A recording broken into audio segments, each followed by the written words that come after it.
সুরিবিদ্যা মহাবিদ্যা যদি না করে ধরা।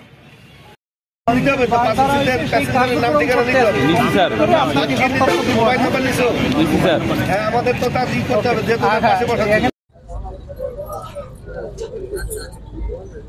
কোন ড্রাইভার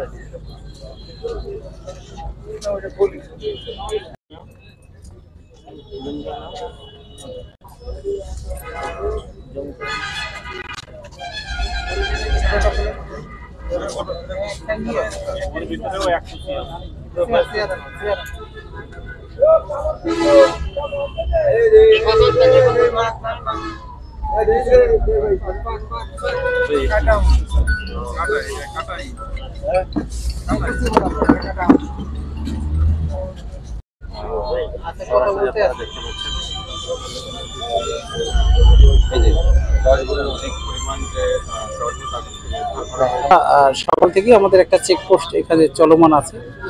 আর এর আগেও আমরা 3 বারের মতো এরকম চেকপোস্ট করে এই একই জায়গা থেকে আমরা বেশ কয়েকবার স্বর্ণ উদ্ধার করেছি। আজকে আপনারা নিজেরা স্বচক্ষে দেখলেন কোন জায়গা থেকে সে স্বর্ণটা বের করছে। মূলত চেকপোস্টে আমাদের গোপন তথ্য চেকপোস্টে ওই যে কৌশলগতভাবে জিজ্ঞাসাবাদের ফলেই এটা সম্ভব হয়েছে। পরে আপনারা দেখছেন যে একটা বার হচ্ছে বড় আর একটা বার ছোট। এখন আমরা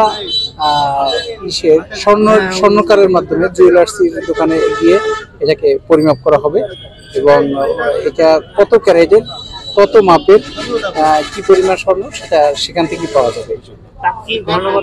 হতে পারে এটা আসামির নিজের স্বীকারোক্তি মতে 10 ভরির মতো সে বলতেছে।